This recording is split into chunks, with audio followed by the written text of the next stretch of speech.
माननीय श्री संजय राउत। धन्यवाद सर। आजकल के जो बजट होते हैं वो किसी राज्य में चुनाव है वो देखकर बजट बनाए जाते हैं, चाहे चुनाव दिल्ली का हो या चाहे चुनाव बिहार का हो। उस बारे में कोई तकरार करने की, कंप्लेंट करने की ज़रूरत नहीं, सब हमारे देश के हिस्से है। अब बिहार का चुनाव है तो बिहार के लिए अगर बजट में कोई ज़्यादा दिया है तो हम उसका स्वागत करेंगे, लेकिन उसके साथ सभी राज्यों को भी अपना हिस्सा मिलना चाहिए। दूसरी बात है कि बिहार को पिछले बजट में 60,000 करोड़ दिया था, मेरे हिसाब से जो जानकारी मेरे पास है, पैकेज दिया था 60,000 करोड़ का, लेकिन उसमें से कितना खर्चा ये सरकार कर पाई है? 600 करोड़ भी अब तक खर्चा नहीं हुआ है, ये जानकारी किसी ने दी है। अगर ये है तो पैकेज पे पैकेज देकर किसी राज्य को आप इस तरह से अपने कर्ज में या क्यों दबाव में आप लेना चाहते हो? सर, हमारे अर्थव्यवस्था को आगामी कुछ वर्षों में हम $5 ट्रिलियन इकोनॉमी बनाने का लक्ष्य है और मैं उसका स्वागत करता हूँ, लेकिन उसके लिए जो इंफ्रास्ट्रक्चर खड़ा करना चाहिए, बहुत सी बातें करनी चाहिए, देश की जनता के लिए भी बहुत कुछ करने की ज़रूरत है। वो मुझे उसमें से बहुत सी कमियां ये बजट में दिखती है। किसानों का इनकम डबल करने का वादा आप हमेशा करते आए हैं, लेकिन इस बारे में इस बजट में कोई खास योजनाएं नहीं है।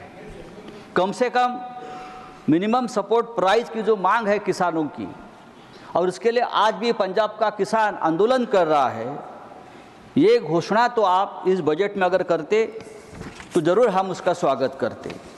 सर, देश की अर्थव्यवस्था बहुत बड़ी है हमारी, फिर भी हमारे देश की अर्थव्यवस्था आज भी कर्ज में डूबी है। भारत सरकार पर लगभग 185,000 करोड़ का कर्ज आज भी है, और फिर भी सरकार ने कुछ गिने चुने उद्योगपतियों का लगभग 16 लाख करोड़ का कर्ज माफ़ किया, लेकिन किसानों का कर्ज अब तक हम माफ़ नहीं कर पाए हैं। हमारी पूरी अर्थव्यवस्था 325 लाख करोड़ की है, और ये जो कर्ज हमने माफ़ किया है ये अर्थव्यवस्था के 50% के बराबर है। देश के हर व्यक्ति पर आज भी 1.25 लाख रुपए का कर्ज है। सर, सरकार कहती है कि मिडिल क्लास का बजट है। कैसे?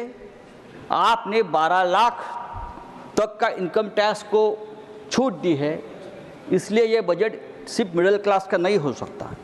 देश की आबादी लगभग 140 करोड़ की पार हो गई है, उसमें से ये 12 लाख रुपए इनकम पाने वाले कितने लोग हैं? इनकम टैक्स से ज़्यादा परेशान अगर आज लोग हैं तो वो जीएसटी से है। जीएसटी का भी सीधा असर इस देश के मिडिल क्लास पर हो रहा है। लोग मार्केट में जाते हैं, रोज़ लगने वाला सामान खरीदते हैं, और हर सामान पर ये कॉमन लोगों को जीएसटी पे करनी पड़ती है, और इसलिए महंगाई बढ़ गई है। अगर आपने इनकम टैक्स के साथ साथ जीएसटी के ऊपर भी कोई अच्छा एक पैकेज दे देते मिडिल क्लास के लिए, तो ये देश की जनता सचमुच खुश रहती, क्योंकि आज जीएसटी की वजह से महंगाई बढ़ी है, जीएसटी की वजह से व्यापारी खुश नहीं है, जीएसटी की वजह से बहुत सा एक बड़ा वर्ग है वो अपना कंजम्पशन कम कर रही है। ये सभी बातें हैं वो जीएसटी से जुड़ी है, लेकिन जीएसटी को आपने कोई कॉमन पीपल को जीएसटी के बारे में कोई आपने कंसेशन नहीं दिया है। दूसरी बात है सर कि आपने मिडिल क्लास की अगर आप बात करें तो आज भी ये सरकार 85 करोड़ लोगों 85 करोड़ लोगों को फ्री रेशन दे रही है, तो ये सभी लोग बिलो पॉवर्टी लाइन है, तो उसका मतलब है उनके पास कोई इनकम नहीं है। देश में 15% लोग ऐसे हैं जिनके पास कोई काम नहीं है, वो बेरोजगार है पूरी तरह से, उनका कोई इनकम नहीं है। और हमारे वित्त मंत्री ने अपने भाषण में बेरोजगारी के बारे में कोई न योजना दी है, न बेरोजगारों का कोई नाम लिया है। देश में महंगाई बढ़ रही है, उस बारे में कोई योजना नहीं है कम करने के लिए। रुपया दिनों दिन गिर रहा है, उस बारे में कोई मजबूत योजना नहीं हमारे पास। तो ये सभी बातें अगर हम देखें तो दिखावा ज़्यादा है इस बजट में, दिखावा ज़्यादा है, शो ज़्यादा है। और ये इतना शो है कि ये शो देखकर लोग भूल जाते, लोग भ्रमित हो जाते हैं, बड़ी बड़ी आप भाषण करते हैं।